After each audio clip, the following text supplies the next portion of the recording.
Hey guys, I'm making my keto white chicken enchiladas. They are so delicious. And I wanted to show you guys how to do it. And I apologize, I didn't start off showing you from step one, okay? But so far what I have done is I have melted the butter over medium heat in my skillet. You can do it in a skillet or a saucepan. And then I added 3 tablespoons of flour I do a mix of almond flour and coconut flour, and stirred that really well over medium heat for about 15 minutes or so until the sauce kind of got thick and bubbly. And that's where I'm at right now. So I'm going to go ahead and pick up showing you guys the rest of the recipe. So that's what the sauce looks like.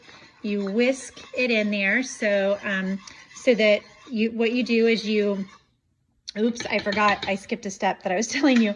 So you melt the 2 or 3 tablespoons of butter. I should probably look at my recipe again. Okay, it's 2 or 3 tablespoons of butter and then 3 tablespoons of a keto flour. So I do a mix of almond flour and coconut flour, and you're going to make kind of the, like a rouge in the pan. And I use this and I just over medium heat. Then you're going to add a cup or 2 cups of chicken broth. So then you add your 2 cups of chicken broth, and you're going to whisk that chicken broth into your saucepan there. And then you're going to let that cook takes about 15 minutes for that to get nice and thick.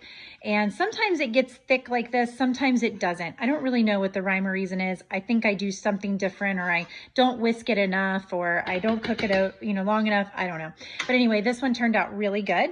So that's kind of the first few steps. Now let's get the enchiladas. Okay, so the next step of making this dish is usually I use a 9 by 13, so I'll use a little larger than this. This is a 10 by 11. So I'll use a little bigger baking dish than this, but I'm breaking this into 2 different enchilada recipes. I'm doing a chicken enchilada for my husband, and I like a shrimp enchilada. So I am doing shrimp for me, chicken for him. So I'm gonna use the avocado oil spray. You can use butter, you could use whatever you want, but you're gonna grease your pan. So greasing the pan or the dish with the avocado oil, okay? So you're gonna do that. Then you're gonna take your cheese. I've got Mexican blend cheese here, and I usually will use a rotisserie chicken, but they didn't have any today at the store. And so I just picked these up. I don't love using these things, but it is what it is. So these are Purdue's Organic Simply Smart chicken breast strips, they call them. So I will just use these in today's recipe.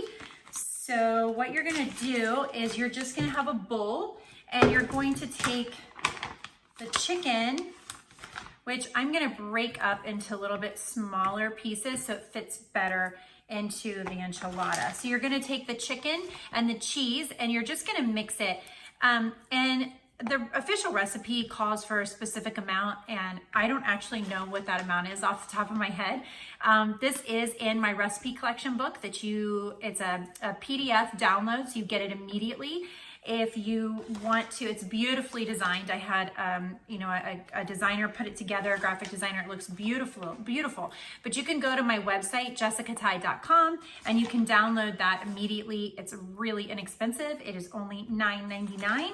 And you can have all of my recipes, but this one is in there. But basically, you're just gonna mix chicken and cheese kind of however much you want. This is what's gonna go inside of your enchilada wraps, which is, I'm gonna show you how to do that. But here's the chicken. So you're just gonna kind of do that. And then I just put some of the shredded Mexican cheese in there. Okay, another quick tip when you are mixing this up, sorry, I know I'm kind of cut out of the video, but when you don't use rotisserie chicken, you're probably going to want to season your chicken, because I've done it like this before using a different type of chicken. I actually had used some leftover chicken breast that we had one time, and it wasn't seasoned that well. So Derek said he didn't really care for the seasoning. So I like these Primal Palette seasonings. So this one is the taco seasoning. I believe there's a fajita one too, but I can't find it. So I think we used it all. And then I've got the Trader Joe's 21 Seasoning Salute here I like. and Redmond's Real Salt, the organic seasoned salt.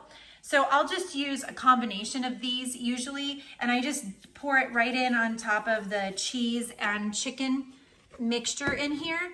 And then I'll mix all this up. And then that is what's gonna fill the inside of the enchilada. When I'm doing my shrimp one, I will saute the shrimp in some butter and some seasoning as well. For this one, I used the 21 seasoning Salute from Trader Joe's. And I'll just pink up my shrimp. I like to cook the shrimp before I put it inside the enchiladas. That way you don't really have to, you're not really cooking the enchilada, you're just heating it up. So that's what I do for the shrimp. And then basically I mix it just like I do the chicken. I just mix that with some cheese and the shrimp, and then we move on to the next step. So to finish up the sauce that is going to be poured over it, and excuse my painter's pants I have on today, but you're gonna add some sour cream here, and you're gonna do about a cup of sour cream into this mixture. And I really don't measure anything, so this is just the way I cook. And then you're gonna add green chilies. So these are just diced green chilies. And then you're just gonna stir that in there real good. And you want the heat to be off on your pan, so the heat is no longer on, because you don't want the cottage cheese or the sour cream to curdle. So it's still warm though, it's just not actively heating. And you just get this really good and mixed up.